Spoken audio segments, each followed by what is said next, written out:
Well, here we are in week number 2 already of the new year. It flies by rather quickly. We're in week number 2 of our series called Launch 2013, and there's a lot about this new year that's very similar to a rocket or a spaceship launching off the pad, because there's sometimes a lot of rumbling and vibration at the beginning of a new year, and there's certainly a lot of uncertainty. We don't know what tomorrow might hold. Whenever you launch anything new, there's always an element of uncertainty. And so what we're trying to do this year is approach the new year proactively. And what I mean by that is we're asking ourselves some questions like, how will we handle it when troubles come? What are we going to do when we hit that first pocket of turbulence? We need a plan.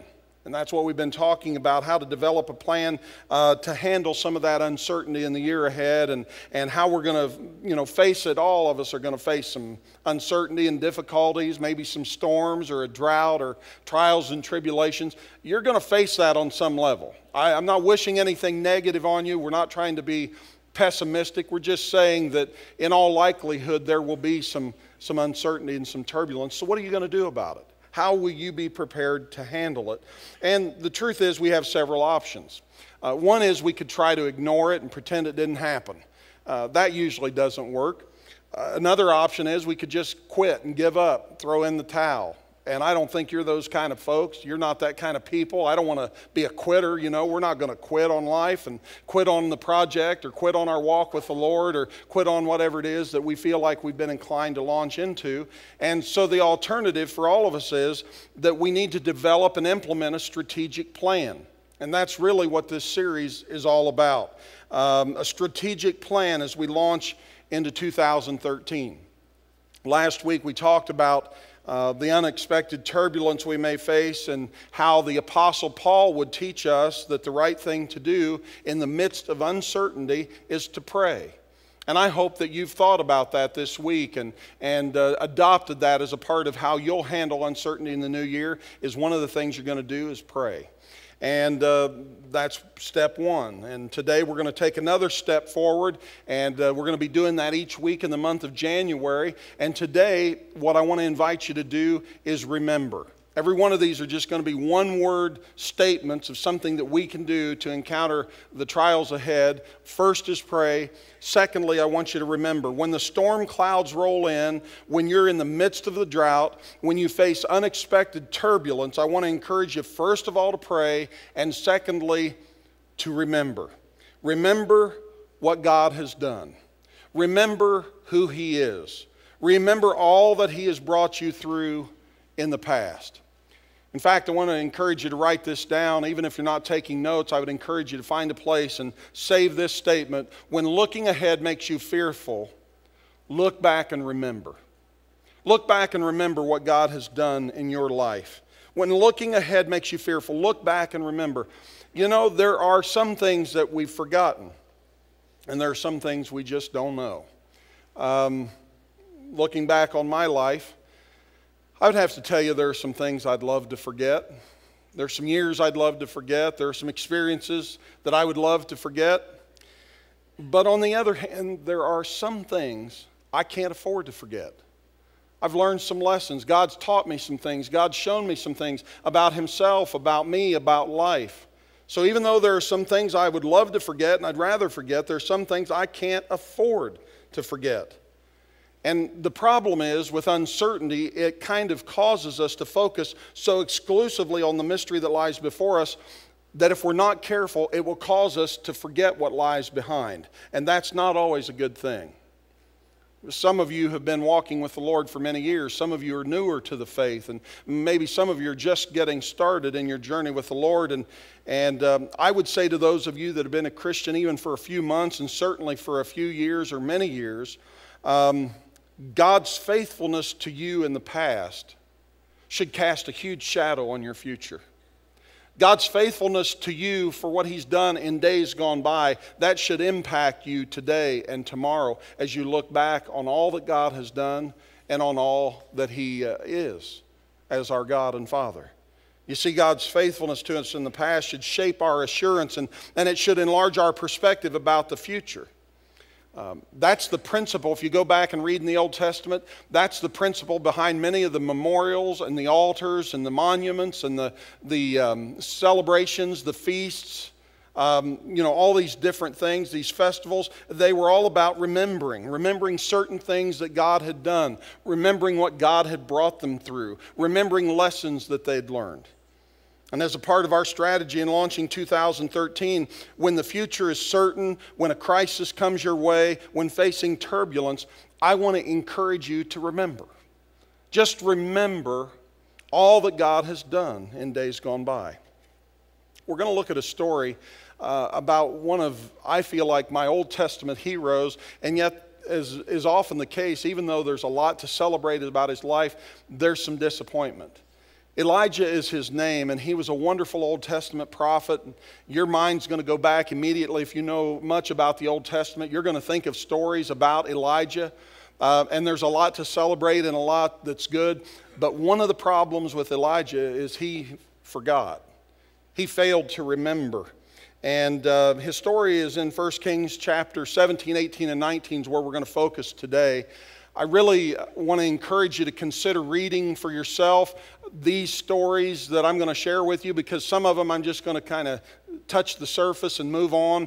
But there's a lot of in-depth, amazing, profound stories of God's faithfulness and His hand at work in the life of Elijah in these three chapters of Scripture, 1 Kings 17, 18, and 19. I'll give you a little background to get started.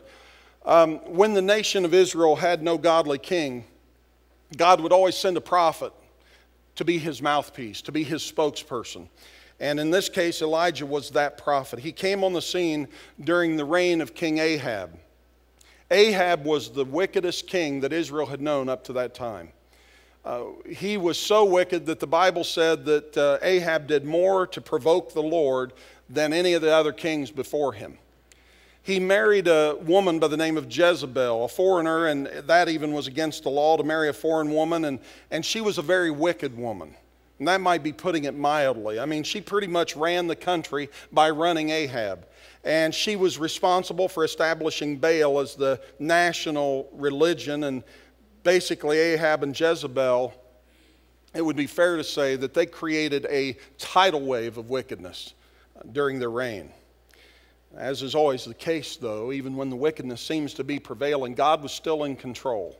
And God was at work. He's always there. He's always present. He's behind the scenes. Even when we don't see how, we can trust that He's there, just as He promised. And God sent a prophet by the name of Elijah to confront and warn wicked King Ahab. The story begins in 1 Kings chapter 17, verse 1. Now Elijah the Tishbite from Tishbe in Gilead said to Ahab, "As the Lord, the God of Israel lives, whom I serve, there will be neither dew nor rain in the next few years, except at my word." Now, when you first read that, it's a big deal on one hand, but because we know we need rain.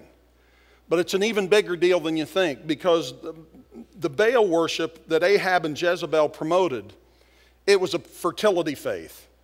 And the worship of Baal was thought to guarantee rain and to guarantee crops and produce and production. And so here comes Elijah at the direction of God, I might add, challenging Baal at the very point where Baal's strength was supposed to rest. Verse 2. Then the word of the Lord came to Elijah. "Leave here, turn eastward, hide in the Kerith ravine east of the Jordan." Verse 4, "You will drink from the brook, and I have ordered the ravens to feed you there." So he did what the Lord had told him. He went to the Kerith ravine east of the Jordan, and he stayed there. Then the ravens brought him bread and meat in the morning and bread and meat in the evening, and he drank from the brook. I think that's just an amazing plan, don't you? I mean, ravens, what would you, other than those of you that watched the game yesterday thinking about Baltimore, forget about that. Sorry I had to bring that up. But ravens, they're ravenous. They're not into sharing. And here they are. God is using these ravens to bring Elijah his food. Really and truly, he's getting a sandwich of some sort, bread and meat in the morning, bread and meat in the evening. And then he's drinking water from this brook there where he's staying, and it seems to be a wonderful plan. I mean, just put yourself in Elijah's sandals. He's out there by the brook, and the sun comes up, and here comes the ravens, and they've got bread and meat in the morning. He sips a little water out of that cool, babbling brook, and he enjoys that, and it's refreshing. And then he goes throughout the day and probably rests a little under the shade tree, and then here come the ravens. Must be supper time. Here come the ravens bringing bread and meat in the evening, and he has a sip of water from the brook, and life is good. But the problem comes, rain has no rain has consequences. Look at the next verse. Sometime later, the brook dried up because there had been no rain in the land. And when the brook dried up, God then had to send Elijah to live with a widow in a place called Zarephath, and this is where Jezebel is from. Her dad rules there. And in verses 8 and 9, it says, the word of the Lord came to Elijah, go at once to Zarephath of Sidon and stay there. I've commanded a widow in that place to supply you with food. And this in and of itself is another amazing story of how God provided for him through this woman, how God provided for this widow and her son, how the son passed away and God brought him back to life through Elijah's influence and prayers. And we don't have time to get into all that, but I want you to see God's taking care of Elijah. Elijah's kind of hiding out from Ahab because all of a sudden there's no rain, and Ahab knows that he needs rain, and he needs to find Elijah to be able to get the rain. And so he's searching for Elijah, and Elijah is apparently responsible for this drought. But for 3 long years, Ahab never sees Elijah. And then finally God decides to send Elijah back to Ahab a second time. And by this time, Ahab's getting pretty angry and he's pretty desperate. You can read about it in 1 Kings chapter 18. And Elijah basically challenges, in God's direction again, the prophets of Baal to a duel that proves that the Lord is God. And I used to love to share this story with our kids when they were growing up. Because in our children's Bible, the header on this was called The Showdown at Mount Carmel. You know, we're going to find out who's really God here. Is Baal God? Or is the God in heaven, is he God? Which is it? And so Elijah challenges them to this duel, and the idea was that we're going to set up 2 altars here. And these 2 altars, we're going to put the sacrifice on the altar, and then nobody gets a match, nobody gets a lighter. It's your job to call on your God to light the fire, to set the sacrifice on fire, and whoever answers by fire, that's who God is. How about that? Everybody agreed that's a good plan. So they start out at the morning. Think about this, 450 prophets of Baal. And they're dancing around their altar with their sacrifice on it, and they're calling on Baal to bring down fire, and they're screaming, and they're shouting, and they're cutting themselves and doing all kinds of crazy things, trying to get Baal's attention so Baal will bring fire. But there was no fire. And what I love about this story, and what I secretly kind of like about Elijah, he started taunting them. Hey guys, why don't you scream a little louder? Maybe he can't hear very well. Maybe Baal's a little bit deaf in his old age. Maybe you ought to call out just a little bit louder. Or, I know, maybe he's on vacation. maybe you're calling and he's not even home. You may have to leave a message. Or maybe he's in the bathroom. I mean, that's what it says. You've got to read it, but maybe he's relieving himself. That's what it says in the Bible. He's just 450 prophets of Baal and one guy named Elijah, and he's just taunting them like crazy, giving them a hard time. This goes on all day long. No fire, no surprise. Elijah shows up. It's time for the evening sacrifice, and he steps up to their altar that had been established there. He gets everything ready, and he calls on folks to do something I don't think I would have done. He gets them to fill up big stone water jars full of water. And they start pouring it over the sacrifice and over the altar and over the stones around the altar. And it starts filling up the trenches around the altar. And it's one of those things, he wants to make sure everybody knows when the fire comes. This was no mystery. This was no magic trick. Nobody had some kind of a sleight of hand. We didn't pull anything over on you. This is truly an answer from the God of heaven who's going to bring fire on the scene. And so he goes through that whole process. And then what's really amazing to me is he prays a prayer. It's only about 56 words long. Get this. In his prayer, he never once says fire. Now, if you would have been there and you're praying and you're in that situation, I'm thinking I'd have worked the word fire into a prayer somehow. Lord, fire is what we want. Fire is what we need. We're looking for fire down here. Need the fire to fall. Don't forget about the fire. You know, I'd have been saying, Lord, help me out here, because there's 450 of them waiting. Now this thing's soaking wet. He prays a prayer, and the story goes, the fire fell, consumed the altar, the sacrifice, everything on it, lapped up the water in the trenches, and then at God's direction, Elijah turns and they take all 450 prophets of Baal and they kill every one of them. You talk about a major victory, and the winning team, you know, God's team is on top. It's an amazing story, but then there is an interesting twist. If you pick up the reading with me in 1 Kings chapter 19, it says, now Ahab told Jezebel everything Elijah had done. She shared with him the story I just told you, and how he had killed all the prophets with the sword. So Jezebel sent a messenger to Elijah to say, may the gods deal with me, be it ever so severely, if by this time tomorrow I don't make your life like one of them. Elijah was afraid, and he ran for his life. This is a guy that just whipped up on 450 prophets of Baal. One person, a woman, has him on the run. He's running for his life. That's a kind of a sad commentary, that verse is, in a lot of ways. He goes to Beersheba, 100 miles away, and about a 2-week journey in that time in the culture and with his mode of travel. It's in the southernmost part of the kingdom. In his distress, the Lord was there to meet his needs, and he's fed, and he moves on, and he travels another 40 days until he reaches a place called Horeb. And at that time, he went into a cave and spent the night there, and God speaks to Elijah there in the cave. We're in 1 Kings chapter 19, now down to verse 9. And I do encourage you to go back and read all of this for yourself. There he went into a cave and spent the night, and the word of the Lord came to him. What are you doing here, Elijah? What are you doing here? Why are you hiding? What's going on here? Verse 10.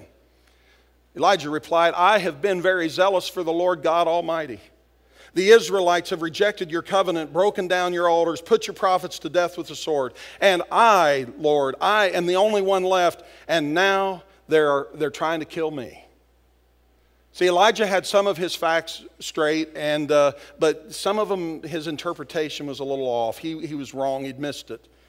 See, Elijah's perspective on the uncertainty around him, and this is key for every one of us in this new year. Elijah's perspective on the uncertainty around him left him afraid. Here's a man who called down fire from heaven. Here's a man who had stopped the rain. He had confronted the king, whipped up on these prophets, 450 of them, and now he's on the run because of one person. And as we look at Elijah's circumstances, we're looking at him saying, Elijah, what are you thinking, man? What's wrong with you? After what you've just been through, after all that you have seen, after all that has happened, after all that God has done, what's up? What are you doing in the cave? Why are you here? Elijah was on top. He had the upper hand. He was on the winning team. But Elijah, he had a messed up perspective, because he looked at those same circumstances and he saw an entirely different thing. Elijah would say, you know, as I've seen it, I've done all I can do. He was tired and wrung out and exhausted. As I see it, there's no hope. There's really no light at the end of the tunnel. As I see it, I'm all alone. Again. How long this time? As I see it, nothing much is going to change. God tries to jog Elijah's memory and realign his perspective, and he gave him a not so gentle reminder of who he was and how he could, what he could do should he choose to do so. And then he asks Elijah one more time, as if to say, in light of all that I am and all that I can do, what are you doing here? And Elijah misses it. And so God informs Elijah of his plan. He's been working behind the scenes all along. Elijah didn't know it. You know, Elijah, you're not alone. He had chosen the next king and the next prophet. They're already in place. And he had preserved over 7,000 faithful people in Israel. Lord, you've been busy. And I imagine Elijah, a month's journey away from home, where the action is, he's thinking, what am I doing here? But Elijah had two problems, and I want you to jot this down. There, first of all, were some things that Elijah had forgotten about. And that's probably where you and I live today as well. There are some things that God has done in your life that you have forgotten. And my prayer is that today He will remind you of what He has done in your life. That's one of Elijah's problems. He had forgotten what God had done. And then secondly, there were some things that Elijah just didn't know. I mean, he just didn't know what God was doing. He didn't see how God was behind the scenes. And this is kind of the takeaway that I want you to get for this morning. Because Elijah had forgotten God's past faithfulness, he had a difficult time anticipating God's future faithfulness. Think about how that applies to your life. Because Elijah had forgotten God's past faithfulness, he had a really hard time anticipating God's future faithfulness. Because he didn't know what was going on, he assumed nothing was going on. You ever been there when you pray? Wow, it doesn't seem like God's coming through. God's not answering. God's not on the move here doing anything. Because you can't see what's going on, you assume nothing's going on. You see, when we lose sight of God's past faithfulness, we don't factor Him into the future. And that's the problem. And our fear can drive us to places where we have no business going. As we remember Him in our past, it'll help us to see Him in our future. You know why circumstances put us under the table emotionally, physically, and sometimes even spiritually? It's because we anticipate the future with no thought of God's faithfulness in the past or without knowing that He is at work behind the scenes. Putting it simply, we so easily forget what God has done. And we so easily forget who God is. That's a problem and a temptation for any one of us. When the future is uncertain in 2013, my appeal to you, my challenge to you is, first of all, pray. And then secondly, remember. When looking ahead makes you fearful, look back and remember. Because there are some things you've forgotten that you need to remember. There's some things I've forgotten that I need to remember. There are some other things that I don't know yet. There's some things you don't know yet. And you know what's true about what we don't know? We don't know what we don't know. You don't even know what it is you don't know yet. Does that make sense? It's the truth. I don't know what I don't know. But there are, in fact, some things that I need to remember, and it's so easy, if I'm not careful, to forget what God has done, and it's so easy to forget who He is, and I've got to realize that I've got to make some conscious, willful choices to remember. Remember the things that I've forgotten. Remember that there are some things I still don't know. And here's what I want you to see. When we place the uncertainty of the future in the context of God's faithfulness in the past and His promise of care in the future, that's when we can experience peace. And I want to challenge you this morning to remember God's past faithfulness. Think back today. Think back over all the things God has done. Think in detail about what He's done in your life. Just remember. I hope you'll take some time to do that today. I hope you're doing that even as I speak, because I want to encourage you to share your story. I mean, others need to know what God has done in your life because your story is impactful. There may be some things where God worked in your life in a situation that you're ashamed of or that you're embarrassed about. And because of your embarrassment about what you did that got you in that mess in the first place, you've been hesitant to share what God has done. But God could use your story to help somebody else. It could impact the life of somebody else. Where do you need to tell your story? Who do you need to tell your story to? Could it be to your small group? Could it be to a friend? Could it be to somebody in your family? Maybe even a testimony on Facebook. What has God done in your life? And I know it's scary, and I know it's a little bit vulnerable, but it could make an incredible impact on the lives of others who need to hear what God has done in and through the years in your past. Think about that. Do you remember some things today that God has done in your life that maybe up until this morning you knew them, but you'd kind of forgotten? You hadn't thought about it for a while. Maybe you hadn't shared with anybody. I was reflecting this week on a story that happened to us back in 1985. I was in college, ministry training, preparing for what God had called me to, and Lori and I had just been married a couple of years. And the Lord had opened the door for me to kind of launch out my own business. I was in the home improvement business. That's what my family did growing up. And so out in Kansas City, I'd started out on my own. You know, I had a truck and I started going door to door and trying to sell jobs and trying to find somebody. And it's hard, you know, when you're a one-man person, one-man operation, and it's just you and nobody else, and you don't have any history. And they say, well, can I see some of your work? Yeah, there's some out in Ohio. I don't have any here in Kansas. It's hard to show them anything, and so it's hard to get those jobs going. But God helped us, and in the fall that year, got a few things going here and there, and had enough money to kind of scrape by. But February rolled around, and in Kansas, it's cold and windy in February. And in this particular year, the snow was on the ground. It was 20 degrees. February, cold Kansas day.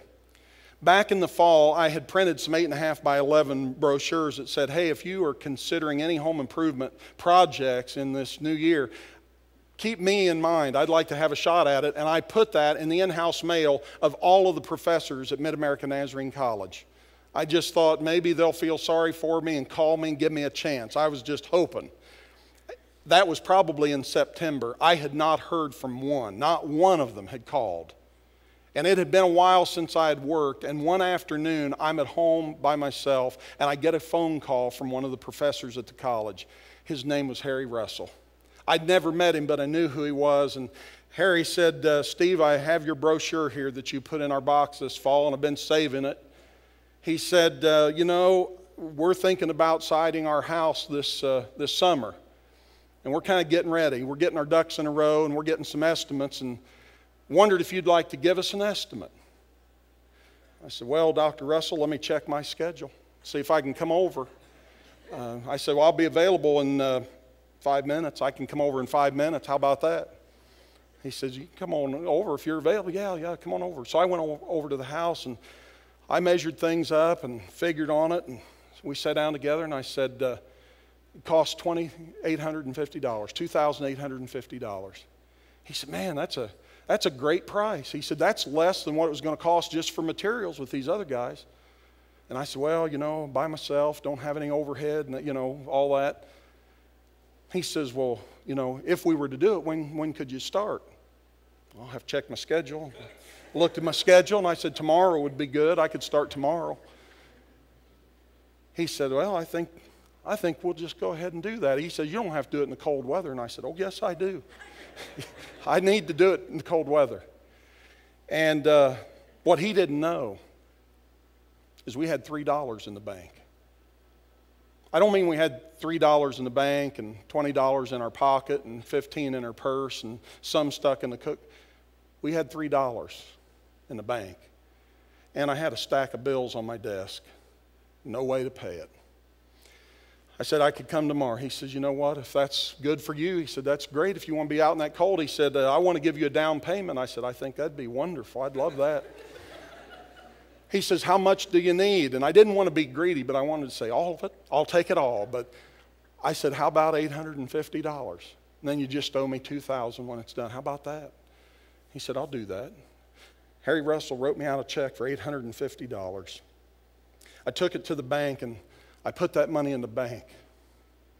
We lived in a little duplex down on Haven Lane in Olathe, Kansas. My office was kind of down a level, and I went in there after making that deposit, and I started going through all those bills. Man, I started writing checks, one right after another, because you know what?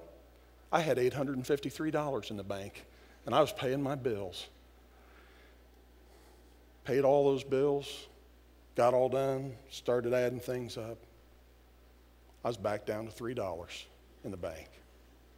I didn't know what I needed.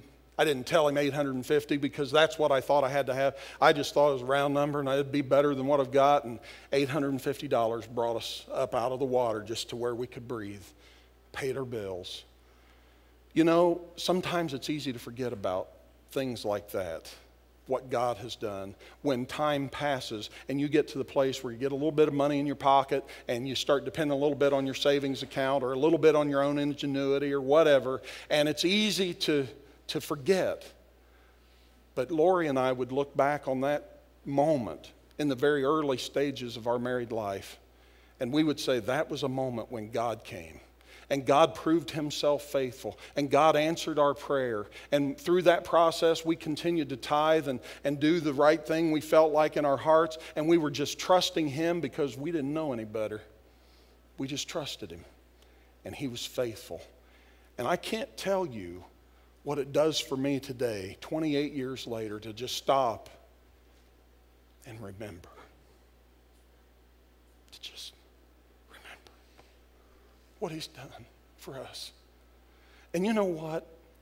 It is so easy to forget. I wonder who's behind that program. It's easy for us to forget what God has done. I want to challenge you today. As you look to the future, don't forget.